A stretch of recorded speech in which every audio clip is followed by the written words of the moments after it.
Maryland in USA. Welcome, Elaine. Okay, so I'd just like to welcome everyone. My name's Sona Fricker. I'm one of the co-founders of Breathworks, along with Vidyamala and Gary.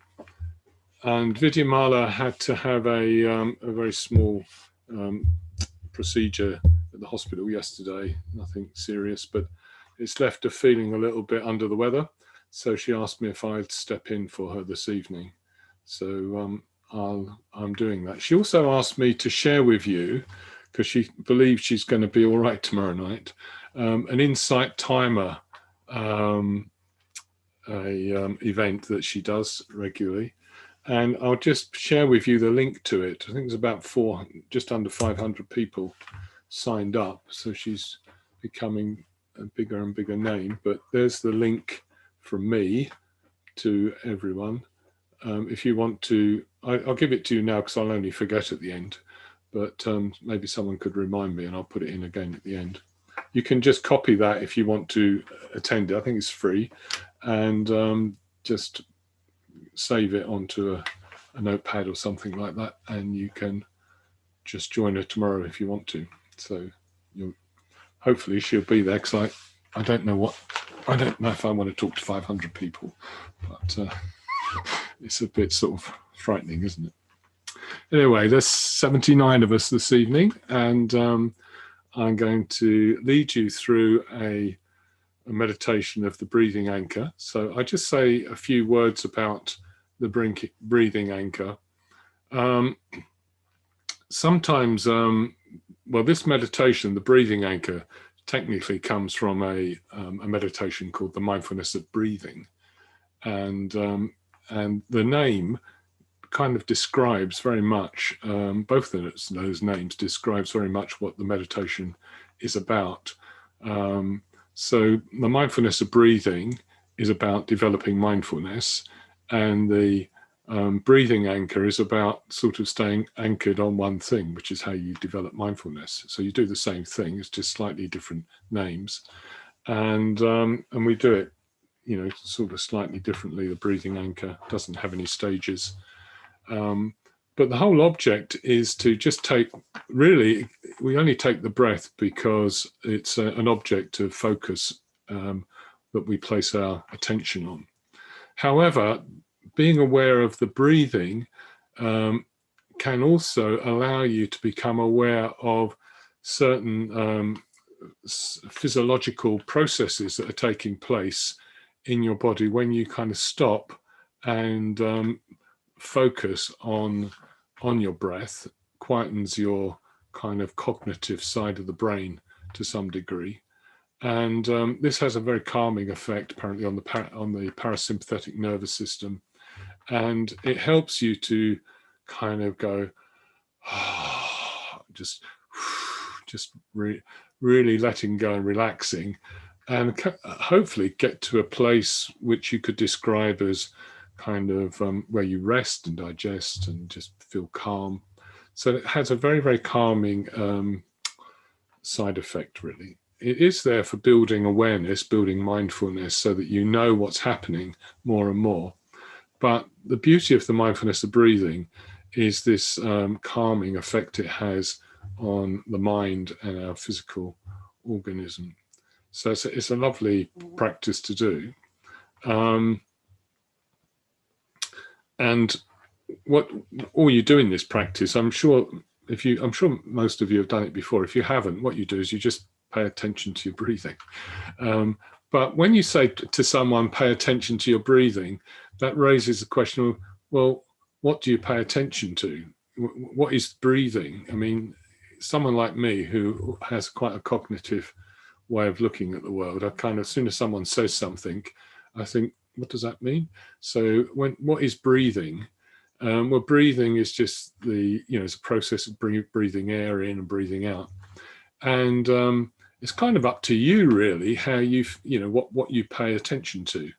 So when you breathe, you first of all, you don't really want to be thinking that you're breathing. I mean, you may start off by thinking, okay, I'm breathing. So I sometimes do this. I say, how do I know I'm breathing? I mean, it's a silly question to ask because we all know we're breathing, but how do you know? What in your system, in your senses, is telling you you're breathing? You could just do that now, just while you're sort of waiting for us to start the meditation. What's telling you that you're breathing? Well, the first thing that happened to me when I tried it, I stopped breathing. And then I started again just to see if I could catch where I was breathing. It's quite fascinating, actually, to just take that time and figure out, well, how do you know you're breathing? So if you know if you find there's something signaling to your brain that actually it's all right, you're breathing because I can feel it. I can feel it somewhere. Well, where do you feel it? Well, you may feel it in all sorts of places. It may be the tickle in the nose as the air passes through the nose into the body or the mouth. Maybe the sort of swelling of the belly as the diaphragm goes down and the organs displace a bit. You get a slight enlarging of the middle of the body. You may feel it in the chest. Usually, if you ask people where they're feeling their breathing, my experience over many years of teaching this practice is that usually people indicate something on the front of the body, but actually there are sensations in the back of the body. I mean, if you find your mind is wandering a bit, paying attention to somewhere difficult might be helpful. You may actually, and actually if you wanted to, you could put your hands on your back and breathe. You might just take a few deep breaths first of all, just to get a feeling, and you probably feel there's a slight swelling around the back, just below the rib cage. And apparently, if you can focus on the on what's called back breathing, the sensations in the back when you're breathing, you're more likely to stimulate the parasympathetic nervous system even more. So that has an even stronger calming effect. And it's a wonderful way for, if you're feeling that you don't really want to focus on the breathing, if it triggers any sort of uncomfortable feelings, thoughts, and so on, this is a nice thing to do, is not to concentrate on the breathing, just concentrate on the movement in the back that's going on all the time. There's a swelling and a contracting, and you dissociate it from the word breathing. And a lot of people find that really helpful to do what you could call back breathing, but you want to get rid of the word breathing. So the back movement that comes as you sit there, just being normal breathing, and you have to bring that word in. So that's an interesting thing. The other thing, when you start paying attention to your breathing, as you probably all know, if you've done any meditation at all, it's not long before your mind goes on to something more interesting, isn't it? You think, oh yeah, breathing's really interesting. You take a few breaths for a few minutes, and then you start thinking about something else. And so what happens when you're doing that, when you're thinking? Well, first of all, you have thoughts. It might be good to dissociate thoughts from thinking. So thoughts are kind of a resultant. There's something that just arrive. There's not, you can't stop thoughts, they just come. But what you can do, as you practice more and more, is you can make a little bit of a gap between when a thought arises and you picking it up and starting to carry it on into thinking, which will then actually set up a process of creating that thought again. Apparently, most of the thoughts we've had before. So we're just kind of setting up more and more thoughts. And the practice of the breathing anchor or mindfulness breathing is helping us to just create a bit more of a gap where we can become aware that we had that thought. What am I going to do with this problem? I'm not going to think about it. And then that's another thought, but it's a thought that will stop you from just getting carried away. And once you're carried away,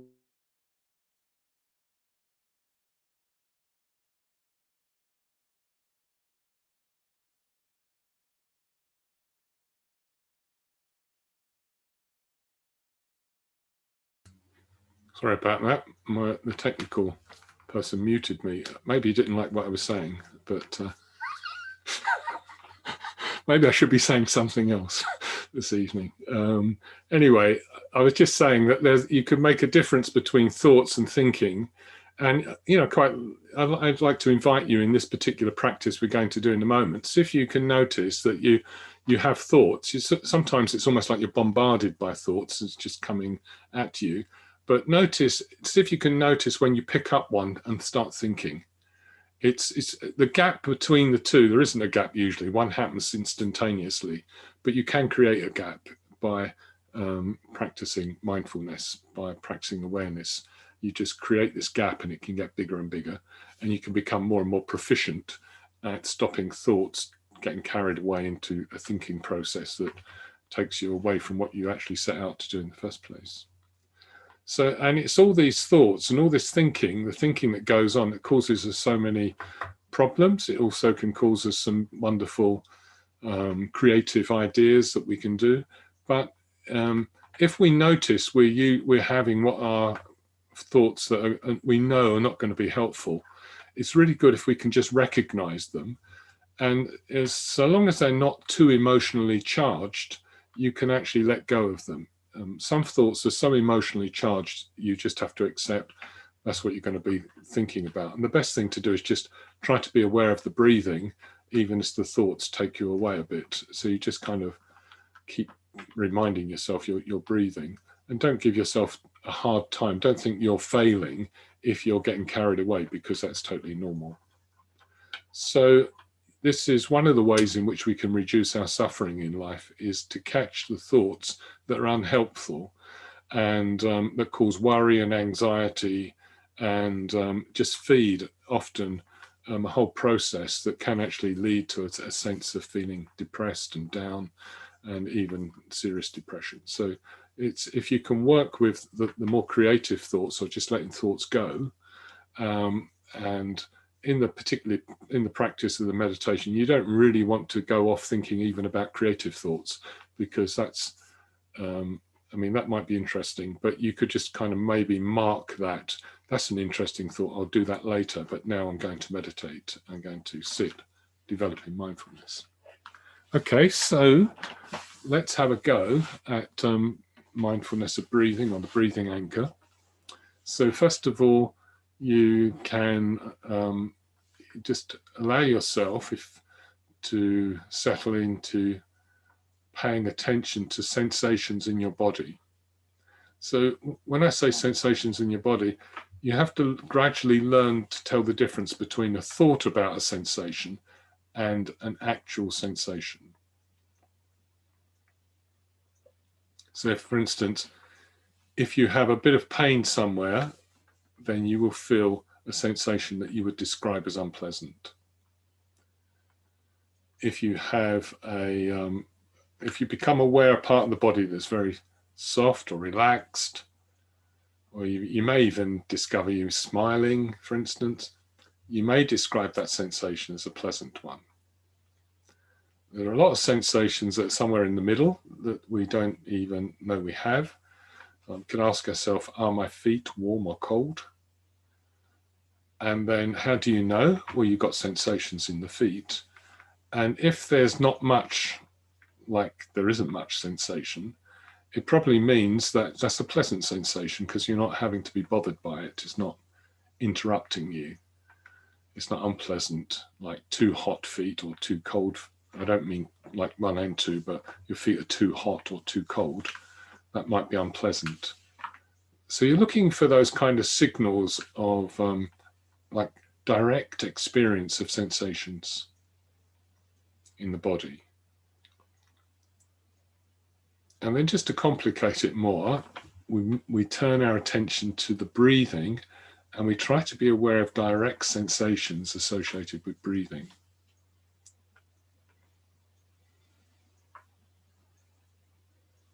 So we're best we can, we're letting go of the more cognitive aspect of our mind and just letting things be.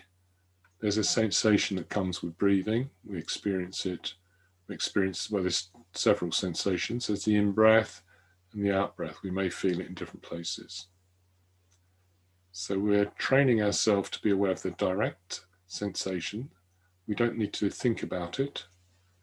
We just kind of mark it with one thought. Pleasant, for instance.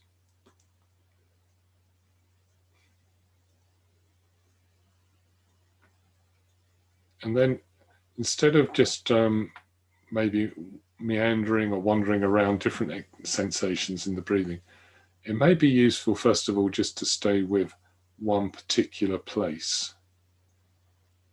So you bring the mind to a focal point to be aware of a sensation or sensations as you breathe.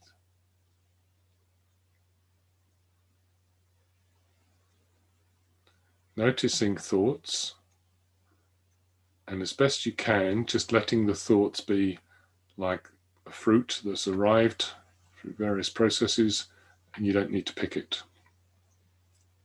It'll hang there, it'll go away if you just ignore it, usually. Unless I say, as I said, it's emotionally charged with some difficulty or some wonderful experience.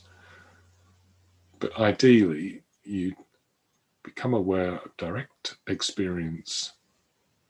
Notice the temptation to think about it. Try to just notice it and then decide you can just let that go. You don't need to think about it. And another thought will come, probably quite quickly. Sometimes we have a thought and we think, oh, I just noticed that thought, I'll let it go. Oh, this is interesting, I'm thinking now. And that's another process started. So it's just kind of, in a way, you're kind of dropping back, moving back away from being sort of out there in the world with thoughts, ideas, concepts, reasons, and just sticking with direct experience, the sensations you feel when you're breathing.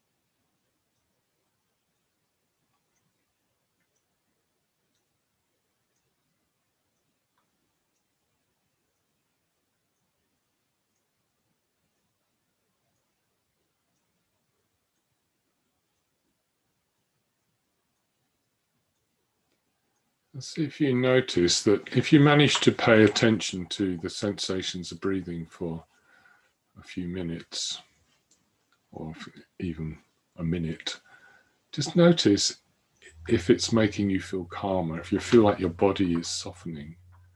Kind of, you're not trying to relax the body, but it feels perhaps a little more relaxed. And if you don't feel anything, at least you become aware that you don't feel anything. That's interesting. That's mindfulness. But you may feel this kind of feeling of like almost wanting to go, oh, that sort of physical feeling in the body of just letting go. And this usually is what comes with focus on the breath, on the breathing. When we can let go of the thoughts that take over our awareness.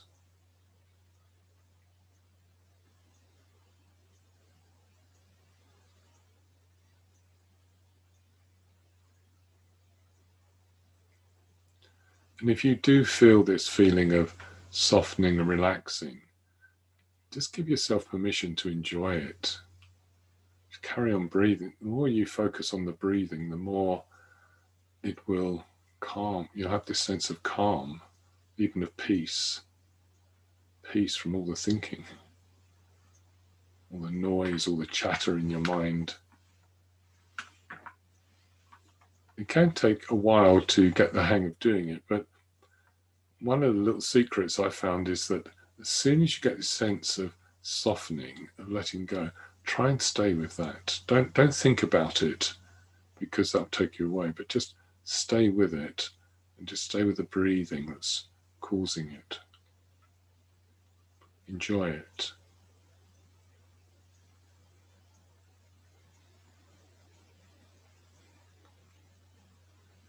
And for anyone who finds that that's not happening for them, well, there could be all sorts of reasons why that is. So don't worry about it. It's a win-win situation. If you notice you're not feeling that you're softening, well, that's what you're noticing. That's a moment of mindfulness, of being aware, being awake to your sensations, to what's happening. And this too can create this gap between the thought and going off with it, thinking.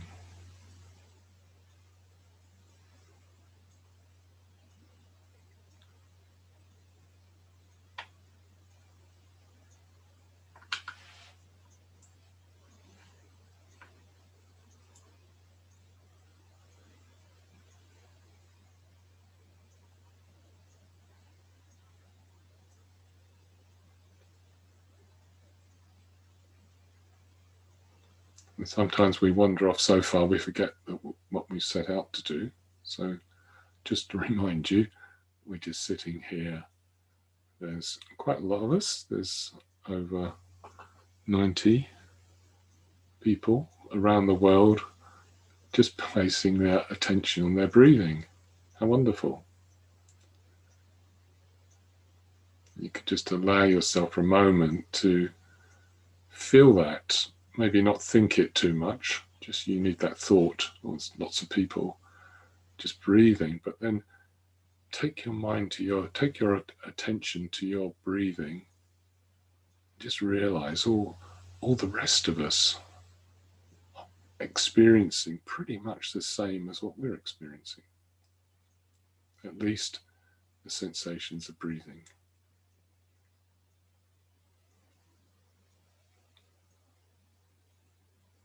We're a community of individuals whose aim is to just sit with their breath, to become breathing, really. Allow ourselves to be nothing more than breathing, just the process. Not even the process, just breathing.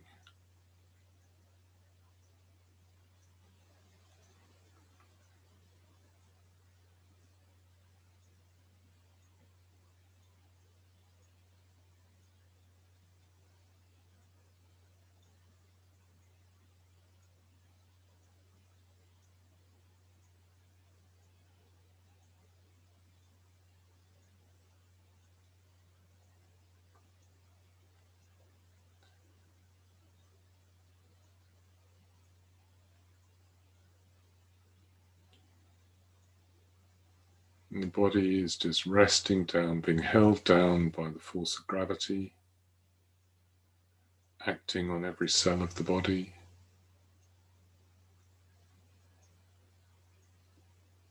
Maybe even the electrical charges that operate with the thoughts, we could allow gravity to operate on those and let the thoughts just drain down into the earth.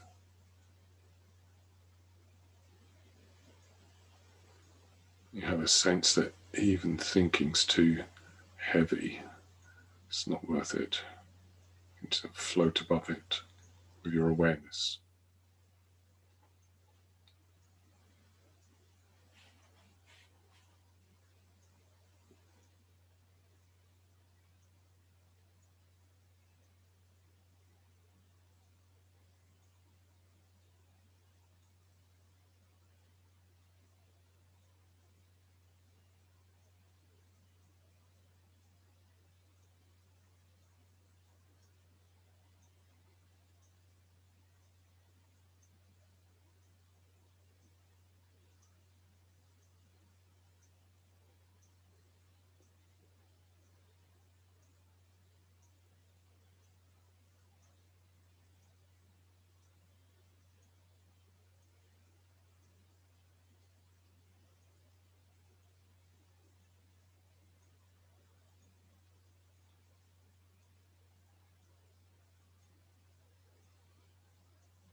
experience any pain, whether it's physical pain or you're just feeling anxious, maybe you could just take a breath that you think of as the kindly breath.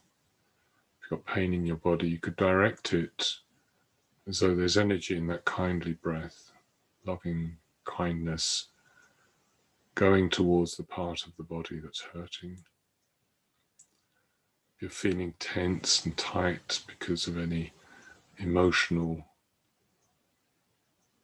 thoughts and feelings, then it may be easier to release that tension in the body with the kindly breath, the compassionate breath.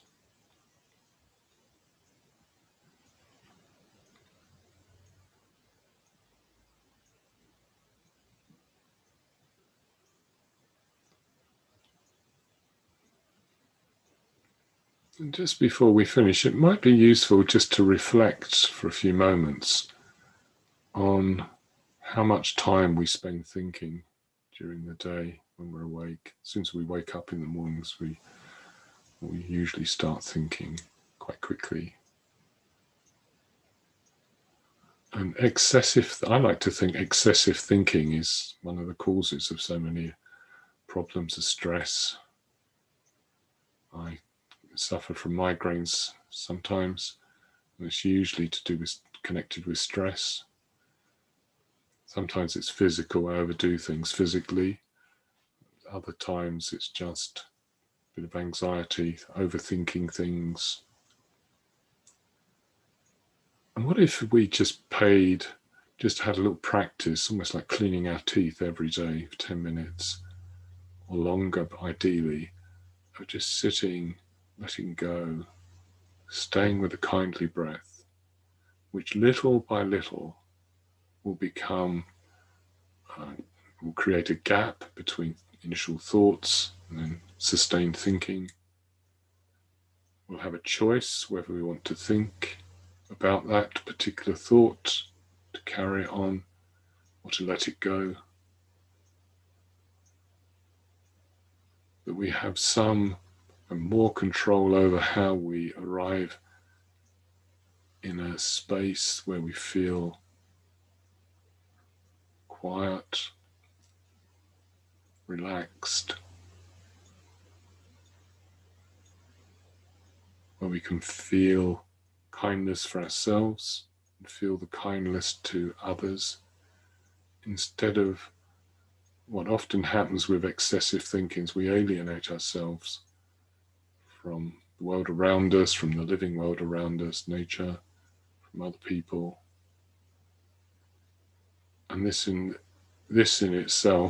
things in themselves cause more and more problems. Whereas if we could just be quiet, coming back to a quiet space,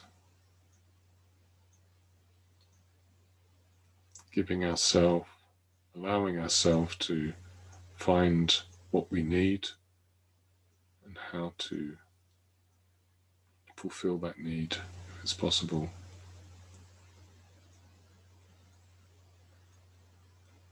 And this is the beauty of a breathing anchor, or mindfulness of breathing, whatever you want to call it.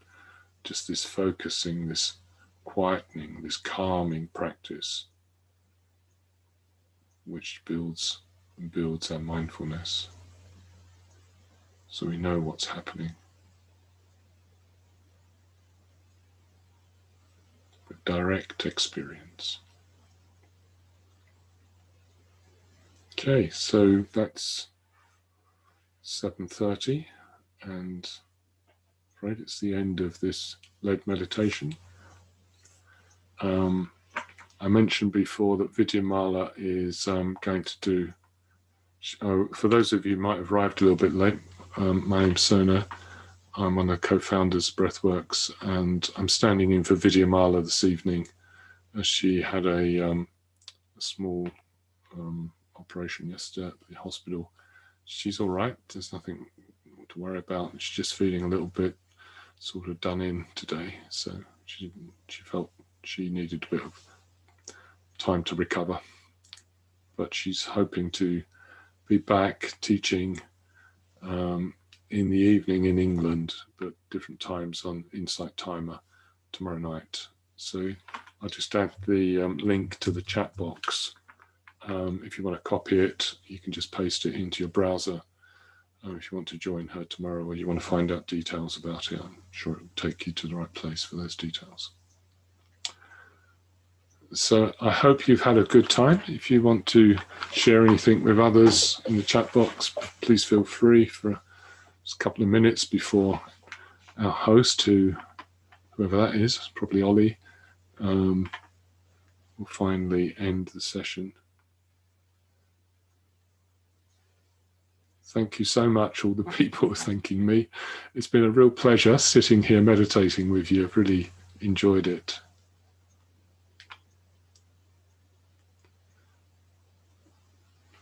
And